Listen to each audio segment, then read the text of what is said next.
हर हर महादेव दोस्तों, कैसे हैं आप सब। आशा करता हूँ अच्छे होंगे। और जैसा कि मैं देख रहा हूँ कि शिव महापुराण की लोग कथा सुन रहे हैं और बहुत अच्छा रिस्पांस भी दे रहे हैं। बस मेरी एक गुजारिश है कि आप लोग कमेंट में ज़रूर लिख के बताइएगा कि आपको कथा कैसी लगी और आगे आप क्या क्या सुनना चाहते हैं और इस शिव महापुराण में और क्या रह सकता है, तो वो सब बताइएगा, मैं ज़रूर उसका रिस्पॉन्स दूंगा। और जैसा कि हम शिव महापुराण की 10 पार्ट कर चुके हैं, तो आप चैनल पे जाके सब्सक्राइब कर दीजिएगा ताकि आपके पास आगे आने वाली वीडियो आपके पास पहुंच सके और आप उस बाकी एपिसोड को भी देख सकें। तो आज के इस शिव पुराण की कथा में हम जानेंगे कि भगवान विष्णु और ब्रह्मा जी का जब युद्ध हुआ तो जितने भी देवता थे वो सब कैलाश पर्वत पे गए और शिव जी के शिवलिंग और आकार की पूजा हम क्यों करते हैं इसके बारे में बताएं। तो चलिए शुरू करते हैं। भगवान शिव के लिंग एवं साकार विग्रह की पूजा के रहस्य तथा महत्व का वर्णन। सूत जी बोले, हे शौनक, जो श्रवण कीर्तन और मनन इन तीनों साधनों के अनुष्ठान में समर्थ न हो, वह भगवान शंकर के लिंग एवं मूर्ति की स्थापना करने तो उसकी पूजा करके संसार सागर से पार हो सकता है। छल न करते हुए अपनी शक्ति के अनुसार धनराशि ली जाए, उसे शिवलिंग अथवा शिव मूर्ति की सेवा के लिए अर्पित कर दे। साथ ही निरंतर उस लिंग की एवं मूर्ति की पूजा भी करे। उसके लिए भक्ति भाव से मंडप, गोपुर, तीर्थ, मठ और क्षेत्र की स्थापना करे तथा उत्सव करे और वस्त्र, गंध, पुष्प, दीप और मालपुआ आदि व्यंजनों से युक्त भांति भांति के भक्ष्य भोज्य अन्न नैवेद्य रूप में समर्पित करें। छत्र, ध्वजा, व्यजन, चामर तथा अन्य अंगों सहित राज्योपचार की भांति सब वस्तुएं भगवान शिव के लिंग एवं मूर्ति पर चाहे। प्रदक्षिणा नमस्कार यथा शक्ति जप करें। आह्वान से लेकर विसर्जन तक सारा कान प्रतिदिन भक्ति भाव से संपन्न करें।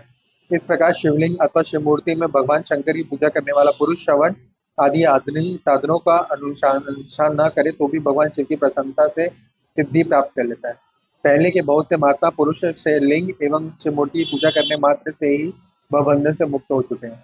ऋषिगण बोले, मूर्ति में ही सर्वत्र देवताओं की पूजा होती है, परंतु भगवान शिव की पूजा सब जगह मूर्ति और लिंग में क्यों की जाती है। तो सूत जी बोलते हैं, हे मुनीश्वरा, आप लोगों का प्रश्न तो बड़ा ही पवित्र और एवं अद्भुत है। इस विषय में महादेव की वक्ता हो सकते हैं, तो पुरुष कभी और कहीं इसका यथार्थ प्रतिपादन नहीं कर सकता। इस विषय में जो भगवान शिव ने जो कुछ कहा है उसे मैंने गुरु जी से के मुख से जिस प्रकार सुना है उसी तरह क्रमशः वर्णन करूंगा। एकमात्र भगवान शिव ही ब्रह्म रूप होने के कारण निष्कल निराकार कहे गए। रूपवान होने के कारण उन्हें सकल भी कहा गया, इसलिए वे सकल और निष्कल दोनों ही हैं। शिव के निष्कल निराकार होने के कारण उनकी पूजा कर आधारभूत लिंग भी निराकार ही प्राप्त होता है, अर्थात शिवलिंग शिव के निराकार स्वरूप का प्रतीक है। इस तरह शिव के सकल एवं साकार होने के कारण उनकी पूजा का आधारभूत विग्रह साकार प्राप्त होता है, अर्थात शिव का साकार विग्रह उनके साकार स्वरूप का प्रतीक होता है। सकल और अकल, समस्त अंग आकार रहित आकार और अंग आकार से सर्वथा रहित निराकार रूप होने से वे ब्रह्मा शब्द से कहे जाने वाले परमात्मा है।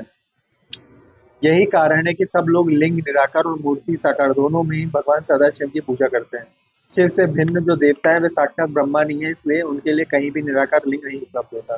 अतः सुरेंद्र, इंद्र, ब्रह्मा आदि देवगण भी निष्कल लिंग में पूजित नहीं होते। सभी देवगण ब्रह्मा न होने से अपितु सगुण जीव होने के कारण केवल मूर्ति में ही पूजे जाते हैं। शंकर के अतिरिक्त अन्य देवता और जीवतत्व तथा सदाशिव और ब्रह्मत्व वेदों के सारभूत उपनिषदों से निषिद्ध होता है। वहाँ प्रणव ओंकार के तत्व से भगवान शिव का ही प्रतिपादन किया गया है। इसी प्रकार पूर्व में मंत्राचल पर्वत पर ज्ञानवान ब्रह्मपुत्र सनत कुमार मुनि ने नंदिकेश्वर से प्रश्न किया। सनत कुमार बोले, हे भगवान, शिव के अतिरिक्त उनके वश में रहने वाले जो अन्य देवता हैं उन सबकी पूजा के लिए सर्वत्र प्राय वीर मूर्ति मात्र ही अधिक संख्या में देखा और सुना जाता है। केवल भगवान शिव की पूजा लिंग और वेद दोनों का उपयोग देखने में आता है। हे कल्याणमय नंदिकेश्वर, इस विषय में जो तत्व की बात हो उसे मुझे इस प्रकार बताइए जिससे अच्छी तरह समझने में आ जाए। नंदिकेश्वर बोले, हे निष्पास निष्पाप ब्रह्म कुमार, हम जैसे लोगों के द्वारा आपके इस प्रश्न का कोई उत्तर नहीं दिया जा सकता, क्योंकि यह गोपनीय विषय है और लिंग साक्षात ब्रह्मा का प्रतीक है। इस विषय में भगवान शिव ने जो कुछ बताया उसे मैं आप शिव भक्तों के समक्ष कहता हूँ। भगवान शिव ब्रह्म स्वरूप और निष्ठा निराकार है, इसलिए उन्हीं की पूजा निष्ठल लिंग का उपयोग होता है। संपूर्ण वेदों का यही मत है, वे ही सकल है। इस प्रकार वे निराकार एवं साकार दोनों है। भगवान शंकर निष्कल निराकार होते हुए भी कलाओं से युक्त है, इसलिए उनकी साकार रूप में पूर्तिमा प्रतिमा पूजा भी लोक सम्मत है। शंकर के अतिरिक्त अन्य देवताओं में जीव तत्व तथा सगुण तत्व होने के कारण वेद के मत में उनकी मूर्ति मात्र में ही पूजा मान्य है। इसी प्रकार उन देवताओं के आविर्भाव के समय उनका समग्र साकार रूप प्रकट होता है, जबकि भगवान सदाशिव के दर्शन में साकार और निराकार ज्योति रूप दोनों की प्राप्ति होती है। सनत कुमार बोले, ही महाभाग, अपने भगवान शिव एवं दूसरे देवताओं के पूजन में लिंग और वेर के जो प्रचार, जो रहस्य विभाग पूर्वक बताया, वह यथार्थ है। इसलिए लिंग और वेर की आदि की उत्पत्ति का जो उत्तम वृतांत हो, उसी को मैं सुनना चाहता हूँ। हे योगेंद्र, लिंग के प्राकट्य रहस्य सूचन करने वाला प्रसंग मुझे सुनाइए। नंदिकेश्वर बोले, हे बस, आपके प्रति प्रीति के कारण मैं यथार्थ रूप से वर्णन करता हूँ, सुनिए। लोक विख्यात पूर्वकाल में बहुत दिन व्यतीत हो जाने पर एक समय महात्मा ब्रह्मा और विष्णु परस्पर लड़ने लगे।